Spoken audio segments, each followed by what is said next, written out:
انسان کو اللہ تعالیٰ نے اپنا جو تخلیق کی ہے کائنات کی ایک ایک چیز، اس میں جو سب سے best of the best creation جو ہے، جو تخلیق ہے، وہ اللہ تعالیٰ نے حضرت انسان کی اور پوری کائنات کا وجود اللہ کے ارادے سے ہوا۔ اذا اراد شیئا ان یقول لہ کن فیکون۔ جب اللہ تعالیٰ کسی چیز کے ہونے کا ارادہ کرتے ہیں تو آپ کا کن یعنی کن، اس سے فیکون، وہ چیز وجود میں آ جاتی ہے۔ دنیا میں کوئی چیز مکلف نہیں ہے سوائے جنات اور انسان کے۔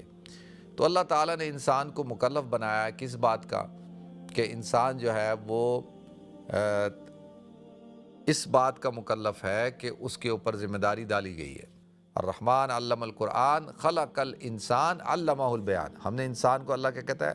رحمان وہ ہے جس نے انسان کو پیدا کیا، علمہ البیان، اور اس کو علمہ البیان، بیان کرنے کا علم دیا۔ محترم ناظرین کرام، بزرگان دین اور میری عزیز ماں اور بہنوں، السلام علیکم ورحمۃ اللہ وبرکاتہ۔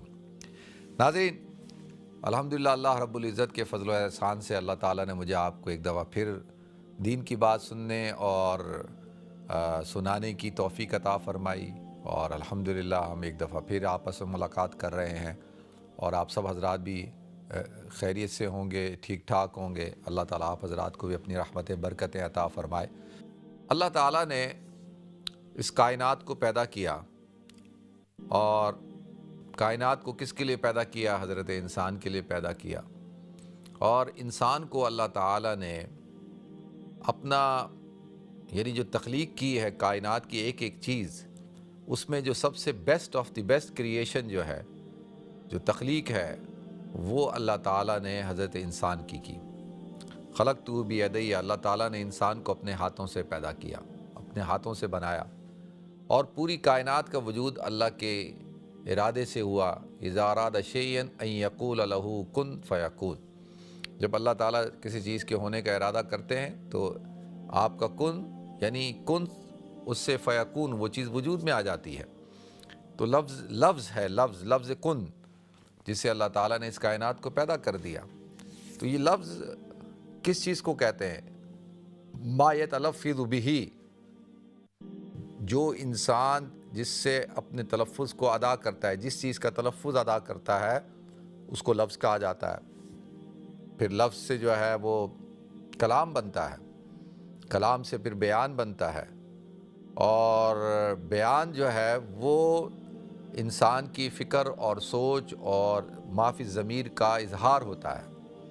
تو اللہ تعالیٰ نے پھر انسان کو جو وجود عطا فرمایا اور اس کائنات کا بادشاہ بنایا، یعنی پوری کائنات اس کے لیے بنائی نا، اس کائنات کا خلیفہ ہے انسان، اللہ نے اپنا نائب بنایا۔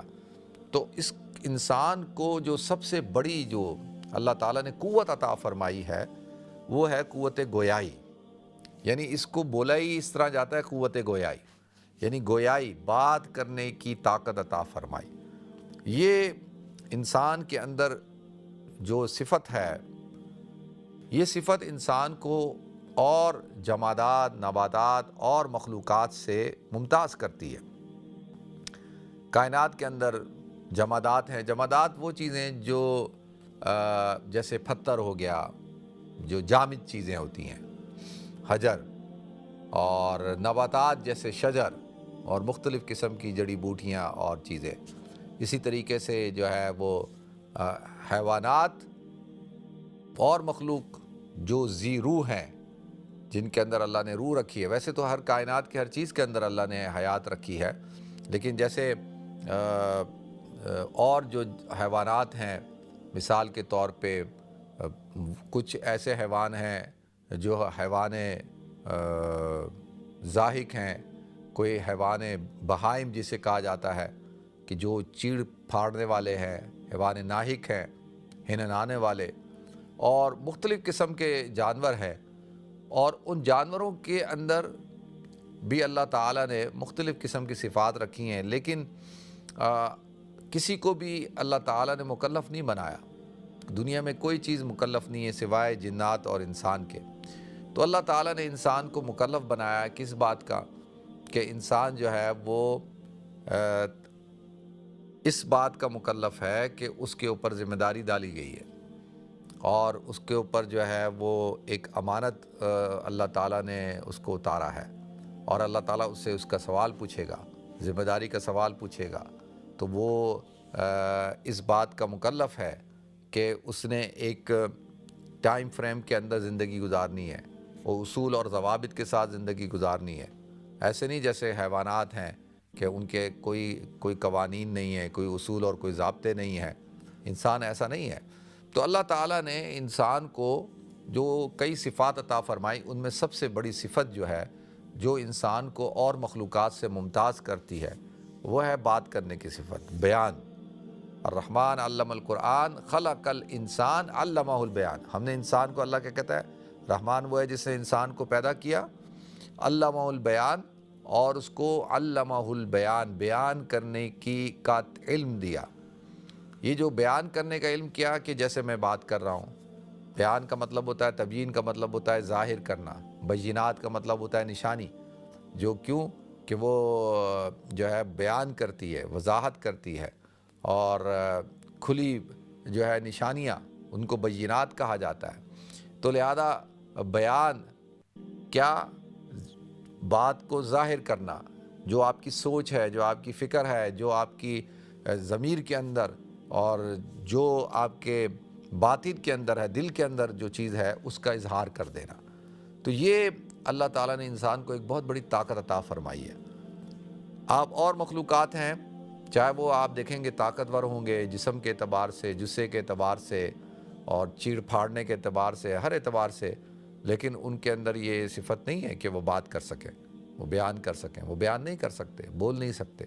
تو انسان جو ہے وہ بول سکتا ہے۔ تو اللہ تعالیٰ نے انسان کو قوت گویائی عطا فرمائی، جو انسان کو ممتاز کرتی ہے۔ پھر اللہ تعالیٰ نے انسان کو دوسرے نمبر پہ جو ایک صفت، بڑی اہم صفت عطا فرمائی ہے، وہ ہے انسان کے ہاتھوں کا استعمال، کہ جو انسان اپنے ہاتھوں کا استعمال کرتا ہے۔ پورے جسم کے اندر زبان کی ایک اپنی حیثیت ہے۔ دیکھیں سارے جانور جو ہیں وہ دیکھتے ہیں، ان کو اللہ نے آنکھیں دی ہیں اور پاؤں دیے ہیں، اور کوئی چوپائے ہیں، کوئی 2 پاؤں والے ہیں، کوئی 4 پاؤں والے ہیں، کچھ جانور رینگتے ہیں، اور کچھ حشرات الارض ہیں، اور کچھ جو ہے وہ پرندے ہیں، کچھ چرندے ہیں، کچھ درندے ہیں۔ تو یہ پرندے جن کو اللہ نے پر عطا کیا ہو، چرندے جو چرنے والے جانور ہوتے ہیں، جیسے گائے، بیل، بھینس اور بکرا، بکری، دمبا، دمبی، یہ، اور اونٹ، گدھا، گھوڑا، یہ سارے چرنے والے جانور ہیں، اور یہ چرندے ہیں۔ اور پرندے اڑنے والے، درندے وہ جو چیڑ پھاڑ کرنے والے جانور ہیں۔ تو اب ان میں اللہ تعالیٰ نے جو ہے وہ کوئی بھی جانور، چاہے وہ درندہ ہو، پرندہ ہو، چرندہ ہو، کوئی یعنی کسی قسم کی کوئی بھی مخلوق ہو، وہ ہاتھوں کا استعمال نہیں کرتی ہے۔ ایسا نہیں ہے کہ آپ دیکھیں گے یار کوئی جانور اپنے ہاتھوں کا استعمال کر رہا ہے، اور وہ ہاتھوں کے ذریعے سے جو ہے چیزیں بنا رہا ہے، ہاتھوں کے ذریعے سے۔ اگرچہ آپ دیکھیں گے کہ کچھ جانور جیسے بندر ہے، اب یہ بندر جو ہے وہ اس کے وہ ہاتھوں کا استعمال کرتا ہے اس طور پر کہ وہ چلنے پھرنے کے لیے بھی، اور چھلانگنے کے لیے، پکڑنے کے لیے استعمال کرتا ہے۔ لیکن جس طریقے سے حضرت انسان ہاتھوں کا استعمال کرتا ہے، کوئی اور مخلوق استعمال نہیں کرتی۔ تو اللہ تعالیٰ نے انسان کو جو ہے وہ اس حوالے سے خاص مقام عطا فرمایا۔ تو لہٰذا یہ 2 صفتیں ہیں۔ اچھا، اب یہ ہاتھوں کے استعمال سے جو سب سے اہم چیز ہے، جو انسان ہاتھوں کے استعمال سے جو چیز کرتا ہے، وہ ہے لکھنا، کہ انسان کو اللہ تعالیٰ نے لکھنے کی طاقت عطا فرمائی ہے۔ تو لکھے گا کس چیز سے؟ قلم کے ذریعے سے۔ تو آتا ہے کہ کائنات میں اللہ تعالیٰ نے اس کائنات کو پیدا کرنے سے 50,000 سال پہلے قلم کو پیدا کیا، اور جب قلم کو پیدا کیا تو قلم نے کہا کہ اللہ میرا کیا کام ہے؟ تو اللہ تعالیٰ نے کہا لکھ، ہر اس انسان کی جو پیدا ہونے والا ہے اس کی تقدیر کو لکھ۔ تو کہتے ہیں نون والقلم وما یسطرون۔ تو پھر اللہ تعالیٰ نے قلم کی قسم کھائی ہے۔ تو اب یہ قلم جو ہے، یہ ایک ایسی چیز ہے جو اللہ تعالیٰ نے انسان کو یہ طاقت عطا فرمائی۔ ایک ہے بولنے کی طاقت، اور ایک ہے لکھنے کی طاقت۔ اور لکھنا کس سے ہوگا؟ ہاتھوں کے ساتھ ہوتا ہے۔ تو اب فرق کیا ہے کہ ہر انسان جو پیدا ہوگا وہ بات تو کر سکتا ہے، وہ اپنی مادری زبان کے اندر گفتگو کرے گا۔ آپ دیکھیں کہ افریقہ میں چلے جائیں، وہاں پر لوگ وہاں کی زبان بولتے ہیں، چائنا میں چلے جائیں لوگ چائنیز بولتے ہیں، جاپان میں چلے جائیں جاپنیز بولتے ہیں، یہاں پہ بچے جو ہے وہ انگلش بولتے ہیں اور اپنی علاقائی زبانیں بولتے ہیں، چاہے وہ پشتو ہو، اردو ہو، پنجابی ہو، پٹواری ہو یا بنگالی ہو، کوئی بھی زبان ہو، گجراتی ہو، تو وہ اپنی زبان بولتے ہیں۔ لیکن یہ جو اللہ تعالیٰ نے صفت عطا فرمائی ہے کہ انسان بولے گا، لیکن لکھنے کا جو ہے وہ مادہ کب پیدا ہوتا ہے، ملکہ کب پیدا ہوتا ہے کہ جب تک وہ سیکھے گا نہیں۔ ہر انسان لکھ نہیں سکتا، اور وہی انسان لکھ سکتا ہے جو لکھنا سیکھے گا اور جس کو لکھنا آتا ہوگا۔ تو اس لیے یہ آج کے دور کے اندر تو اب ٹائپنگ آ گئی ہے، لکھنے کا تصور اتنا زیادہ نہیں رہا۔ آپ تو کمپیوٹر پہ بیٹھتے ہیں، آئی فون پہ بیٹھتے ہیں، ٹائپنگ کرتے ہیں، تو یہ بھی سیکھنا پڑتا ہے۔ اسی طریقے سے قلم کا استعمال بھی سیکھنا پڑتا ہے۔ تو بولنے میں اور لکھنے میں فرق ہے۔ ہر انسان بولے گا، لیکن لکھنا جو ہے وہ سیکھنا پڑے گا، اور وہ جب تک آپ سیکھیں گے نہیں آپ کو لکھنا نہیں آئے گا۔ اور اس کے بعد جو سب سے بڑی صفت ہے اللہ تعالیٰ نے، قوت گویائی اور پھر اس کے ساتھ لکھنے کی طاقت، یہ دو قوتیں بہت بڑی اللہ تعالیٰ نے انسان کو صفتیں عطا فرمائی ہیں۔ اب آپ دیکھیں کہ ایک انسان ہے، وہ ایک تحریر لکھتا ہے، ایک کتاب لکھتا ہے۔ مثال کے طور پہ آج ہم بیٹھتے ہیں اور آج ہم بیٹھ کر کتابیں پڑھ رہے ہوتے ہیں۔ کسی نے 50 سال پہلے لکھی، کسی نے 100 سال پہلے لکھی، کسی نے 500 سال پہلے لکھی، کسی نے 1000 سال پہلے لکھی۔ اب 1000 سال پہلے کی، 1500 سال پہلے، 1400 سال پہلے، 1300 سال پہلے کی کتابیں، اب آدمی ان کتابوں کو اٹھاتا ہے اور ان کتابوں کے اگر تراجم ہو جائیں، مختلف زبانوں میں لکھی گئی ہیں، اور ان کے تراجم کر کے جب وہ پڑھتا ہے تو یا اسی کی زبان میں لکھی ہوئی ہو اور وہ اپنی زبان میں کتاب پڑھتا ہے، تو آپ دیکھیں کہ وہ جو حضور کی حدیث ہے نا، قید العلم ولو کان بالکتابہ، کہ علم کو قید کرو اگرچہ تم لکھنے کے ساتھ، یعنی لکھنے سے علم کو قید کرو۔ اب 500 سال پہلے کا آدمی، اس نے ایک کتاب لکھی کسی ایک موضوع کے اوپر، اور آج کا انسان بیٹھ کر اس کو پڑھ رہا ہے۔ اب آپ مجھے بتائیں کہ وہ کیسا علم محفوظ ہوا کہ 500 سال پہلے آدمی کا جو ذہن تھا، وہ کیا سوچتا تھا، اس کی کیا ریسرچ تھی، کیا تحقیق تھی، کیا اس کے تھاٹس سے افکار تھے، وہ آج آپ بیٹھ کے پڑھ رہے ہیں۔ اور آپ جب پڑھ رہے ہیں تو گویا کہ ایسا ہو گیا کہ جیسے آپ آج سے 500 سال پہلے پیچھے چلے گئے۔ تو یہ کتاب ایک ایسی چیز ہے جو انسان کو اس کے ماضی سے، اس کی ہسٹری سے، اس کی تاریخ سے اس کو جوڑ دیتی ہے۔ لکھا ہوا جو ہے وہ کبھی ضائع نہیں جاتا۔ بولا ہوا تو کیا ہے کہ جی آج کل یہ ہے کہ چلو ہم ریکارڈ کر لیتے ہیں اور وہ اس کو ہم یوٹیوب پہ ڈال دیتے ہیں، لیکن وہ ٹیکنالوجی ہے، ٹھیک ہے، جب تک ہے، لیکن اب تو چلو یہ ایک ٹیکنالوجی ہے کہ بولا ہوا بھی جو ہے وہ ضائع نہیں جا رہا۔ پہلے تو یہ ہوتا تھا کہ انسان تقریر کر دیتا تھا، تو جب تک اس کو لکھا نہ جائے وہ محفوظ نہیں ہوتی تھی، لیکن بعد میں وہ ٹیپ ریکارڈر آیا اور ٹیپ ریکارڈ سے اس کو ریکارڈ کرنا شروع کر دیا۔ تو اب تو ویڈیو کیمرے آ گئے، پھر اس کے بعد جو ہے کیسٹ ریکارڈر کے بعد اب تو آئی فون پہ بھی ریکارڈر موجود ہے، آپ جو ہے اس میں ریکارڈ کر سکتے ہیں۔ تو اب لیکن جو کتاب ہوتی ہے، دیکھیں کتاب جو ہے وہ بڑی ایک اہم لکھی ہوئی چیز، تو اس کی بڑی اہمیت ہے۔ اسی لیے کتاب کی اہمیت کا آپ اندازہ اس بات سے لگائیں کہ اللہ تعالیٰ نے بھی حضور اکرم صلی اللہ علیہ وسلم کو نازل فرمایا، مبعوث فرمایا، لیکن ساتھ ساتھ کتاب کو بھی نازل کیا۔ ذالک الکتاب لا ریب فیہ، کہ اللہ تعالیٰ کہتا ہے یہ کتاب ہے جس کے اندر کوئی شک نہیں۔ تو اللہ تعالیٰ نے کتاب کو بھی نازل کیا۔ اس سے پتہ چلتا ہے کہ کتاب کی کتنی اہمیت ہے۔ اسی لیے آپ دیکھیں کہ جو اسکالرز ہوتے ہیں وہ کتابیں لکھتے ہیں مختلف عنوانات پر، اور بایوگرافی لکھتے ہیں مختلف، اور وہ اپنی جو تحاریر کو، اپنی تقاریر کو تحریر کی صورت میں دیتے ہیں۔ اور ہم بھی کوشش کرتے ہیں، ابھی تک کوئی کتاب تو لکھی نہیں، شاید اس مقام پہ ابھی پہنچے نہیں ہیں یا اتنی قابلیت نہیں ہے، لیکن کبھی کوئی چھوٹا موٹا جو ہے وہ کوئی مقالہ لکھ دیا یا کوئی تحریر لکھ دی، کوئی کالم لکھ دیا کسی عنوان کے اوپر، لیکن وہ لکھا ہوا جو ہے وہ آپ کا محفوظ ہو جاتا ہے اور وہ کبھی بھی جو ہے وہ ضائع نہیں ہوتا۔ تو ایک چیز اللہ تعالیٰ نے انسان کو یہ صفت عطا فرمائی۔ تو اس لیے کہتے ہیں کہ قلم جو ہے وہ بڑی طاقتور چیز ہے، اور زبان کی مار وہ انسان کے کس کو زخمی کرتی ہے؟ اس کے باطن کو زخمی کرتی ہے، لیکن قلم کی مار، کہتے ہیں نا کہ تلوار کی مار انسان کے جسم کو زخمی کرتی ہے، زبان کی مار اس کی روح کو زخمی کرتی ہے، باطن کو زخمی کرتی ہے، اور قلم کی مار جو ہے وہ انسان کے دماغ کو، افکار کو جو ہے زخمی کر دیتی ہے۔ تو اصل مار پھر کس کی ہوئی؟ وہ قلم کی مار ہوئی۔ تو لہذا جس قوم کے نوجوانوں کے ہاتھ میں قلم ہو تو وہ قوم پھر دنیا کو اوپر دنیا کو کنٹرول کرتی ہے، اس کا عروج کوئی روک نہیں سکتا، وہ دنیا کے اوپر رول کرتی ہے۔ تو بدقسمتی سے ہمارے معاشرے کے اندر ان دو چیزوں، بلکہ میں سمجھتا ہوں یہ جو میں نے اتنا بڑا ایک آپ کے سامنے ایک تمہید بنائی ہے، وہ ایک بڑے اہم موضوع کی طرف آپ کا دھیان لے جانے کے لیے۔ آج ہم دیکھتے ہیں ناظرین کہ اسلامی ملک ہیں، بڑے بڑے ملک ہیں، پاکستان ہے، مثال لے لیں، 250 ملین لوگ 250 ملین لوگ پتہ آپ کو کتنے ہوتے ہیں؟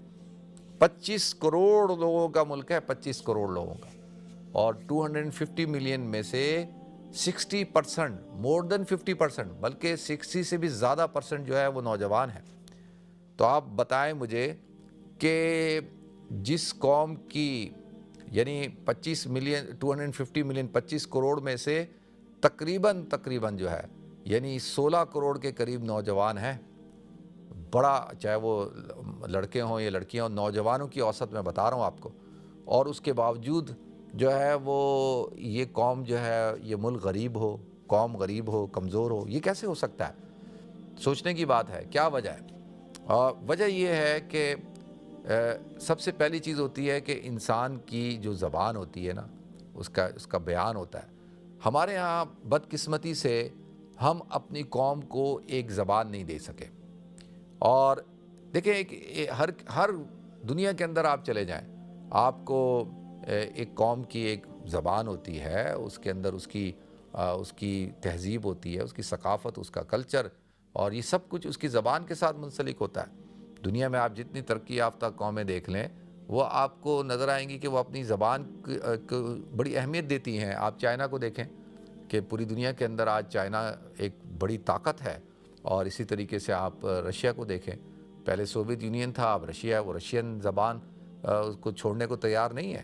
اور اسی طرح سے آپ جرمنس کو دیکھیں، وہ اپنی لینگویج بولتے ہیں، اسی طرح آپ فرانس کو دیکھیں، فرینچ بولتے ہیں، اسی طرح سے آپ جاپانیوں کو دیکھیں، وہ جاپانی لینگویج بولتے ہیں، انہوں نے دنیا کی ہر چیز ایجاد کر دی اور وہ لیکن جاپانی زبان بولتے ہیں۔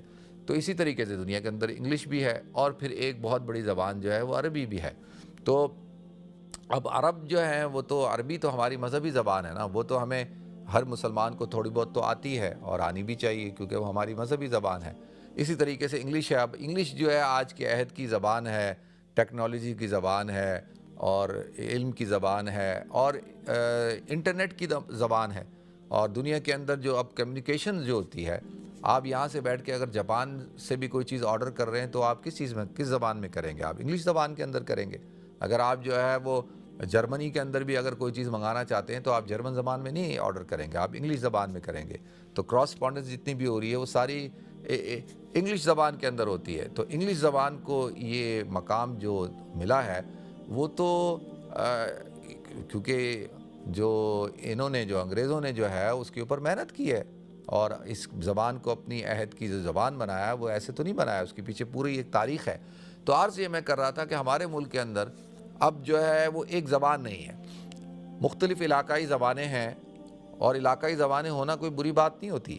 دنیا کے اندر لاکھوں زبانیں بولی جاتی ہیں، مختلف قسم کی زبانیں ہیں، ہر علاقے کی ایک اپنی زبان ہے، تو ٹھیک ہے، اور ہر شخص کو اپنی زبان سے محبت ہوتی ہے، ہر شخص کو اپنے کلچر سے محبت ہوتی ہے، اپنے علاقے سے محبت ہوتی ہے۔ آپ کبھی بھی آپ کسی کے سامنے بیٹھیں، اگر آپ کی تربیت نہیں ہوئی، آپ کو اگر ایجوکیشن نہیں دی گئی، آپ کسی کی زبان کی برائی کریں تو اسلام ہرگز آپ کو اس بات کی اجازت نہیں دیتا کہ آپ کسی کی زبان کی برائی کریں، آپ کسی کے علاقے کی برائی کریں، یا اس کو کمتر سمجھیں، یا آپ ان کو کہیں کہ یار یہ بیکورڈ لوگ ہیں۔ تو زبان ہوتی ہے، اور ہر زبان کا اپنا ایک اس کا پس منظر ہوتا ہے، اور جو زندہ قومیں ہوتی ہیں وہ اپنی زبان کو پکڑ کے رکھتی ہیں۔ تو ایک تو علاقائی زبانیں ہوتی ہیں جو ایک مخصوص حلقے کے لوگ اور طبقے کے لوگ بولتے ہیں، ایک خطے کے لوگ بولتے ہیں، لیکن ایک زبان ہوتی ہے جو آپ کی نیشنل لینگویج ہوتی ہے، جو آپ کی ملک کی زبان ہوتی ہے۔ اب ملک کی زبان کیا ہے؟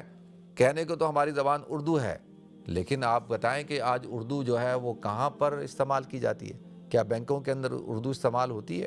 کیا جج جو ہے اور یہ وکیل جو ہے دلیلیں دے رہے ہوتے ہیں اور پوری کراسپونڈنس ہو رہی ہوتی ہے، کیا وہاں پہ اردو زبان استعمال ہو رہی ہوتی ہے؟ اسی طریقے سے جو ہے وہ آپ اور علاقے اور گورنمنٹ کے محکمے دیکھ لیں، آپ وہاں پہ کوئی اردو زبان استعمال ہو رہی ہوتی ہے۔ تو لہٰذا ہم اپنی قوم کو ایک زبان نہیں دے سکے، ہم نے اس کو کنفیوز رکھا ہوا ہے۔ انگلش زبان کا استعمال ہے، لیکن ہر شخص جو ہے وہ انگلش تک اس کی رسائی نہیں ہے اور وہ اس کو پڑھ نہیں سکتا۔ اس کو اب آپ میٹرک کے بعد جا کے کہیں اردو میڈیم سے میٹرک کرتے ہیں، پھر آپ کو انگلش، تو وہ انگلش کہاں سے آئے گی آپ کو؟ تو گزارا تو ہو جائے گا۔ اب کیا ہے کہ ایک تو یہ بہت بڑی چیز ہے کہ ہماری ایک زبان نہیں ہے جو جس کر اگر ہونا تو یہ چاہیے تھا کہ ہر چیز اردو کے اندر ہوتی اور ہمارے اندر یہ کمپلیکس نہیں ہوتا۔ اچھا اب وہ کیوں نہیں ہے؟ اس کی بنیادی وجہ یہ ہے کہ جب انگریز گیا ہے بر صغیر سے، تو انگریز جو ہے وہ اپنے جو اعلی کار تھے، جو اپنے کلرک تھے، ان کو چھوڑ کے گیا ہے، اور اس کا وہ پورا پلان تھا کہ بھئی یہی لوگ ہوں گے، کچھ خاندان ہیں، انہی خاندانوں نے اب حکومت کرنی ہے اور یہی ہمارے وفادار لوگ ہیں اور ان کے ساتھ ہم نے کراسپونڈنس کرنی ہے، تو لہذا اب انہی کو جو ہے آگے لے کے چلنا ہے۔ تو انہوں نے بھی پھر انگلش کو ایک زبان بنایا تفاخر کی، رولنگ کلاس، یعنی وہ کلاس جو رولنگ کلاس ہے، جو ایلیٹ کلاس ہے، وہ انگلش زبان کو بولے گی، اور وہ تو ظاہر سی بات ہے جب بولیں گے جب ان کے بچے انہوں اسکولوں میں جائیں گے۔ اب جو بیچارے محکوم ہیں، غلام ہیں، جو اکثریت ہے، وہ تو ان کو تو کوئی کسی قسم کی کوئی فیسلٹیز ہی نہیں ہے ایجوکیشن کی، وہ تو ان کو تو بیچاروں کو اردو لکھنا آ جائے تو بڑی بات ہے، اردو پڑھنا آ جائے تو بڑی بات ہے۔ ہماری تو اکثریت جو ہے وہ ان پڑھ ہیں، جو اسکول جاتے ہی نہیں ہیں، جن کو لکھنا پڑھنا نہیں آتا۔ تو آپ مجھے بتائیں کہ اب جب اس حوالے سے آج تک ہم کنفیوز ہیں، لیکن ایک طبقہ جس سے ہم یہ چاہتے ہیں کہ بھئی وہ کوئی انقلابی قدم اٹھائے، تو وہ کیوں اٹھائے گا؟ وہ اس لیے نہیں اٹھا رہا کہ اس کو پتہ ہے کہ اگر ہم نے یہ قدم اٹھا لیا تو ہم اپنی طاقت، اپنی پاور جو ہے وہ دے دیں گے، اس سے تو پھر یہ لوگ سارے جو ہے وہ طاقتور ہو جائیں گے، پھر ہر آدمی ہم سے رولنگ کلاس کو چیلنج کرے گا انہی کی زبان کے اندر، اور جو ہے وہ تو پھر ہماری بالادستی تو ختم ہو جائے گی۔ تو لہذا وہ قوت تو کبھی بھی نہیں چاہے گی، چاہے وہ ہماری اسٹیبلشمنٹ ہو، چاہے وہ ہماری عدلیہ ہو، چاہے وہ ہماری بیوروکریسی ہو، چاہے وہ ہماری سیاستدان ہو۔ تو یہ کیوں چاہیں گے؟ یہ ان کو پتہ ہے کہ بھئی اگر ہم نے ان کو ایجوکیشن دے دی تو یہ تو پھر ہر شخص جو ہے وہ کل کو کھڑا ہو کے ہمیں چیلنج کرے گا، پڑھا لکھا آدمی تو باشعور ہوتا ہے۔ تو لہذا ایک تو یہ بنیادی وجہ ہے۔ پھر دوسرا جو ہے وہ ہم نے اپنے نوجوانوں کے ہاتھوں میں قلم نہیں دیا۔ ہمارے ہاں ایسے ایسے لیڈر آئے جنہوں نے قلم کے بجائے نوجوانوں کے ہاتھوں میں اسلحہ دیا، بندوقیں دی، چاہے وہ مذہب کے نام پہ دیں، چاہے وہ قومیت کے نام پہ دیں، چاہے وہ جہاد کے نام پہ دیں، چاہے وہ سیاست کے نام پہ دی۔ اس کا نتیجہ آپ دیکھ لیں کہ کیا نتیجہ نکلا۔ آج تک جو ہے وہ ہم اپنے آپ کو سنبھال ہی نہیں سکے۔ تو یہ بیسک چیزیں ہیں ناظرین۔ اللہ تعالیٰ مجھے بھی توفیق دے، آپ کو بھی توفیق دے۔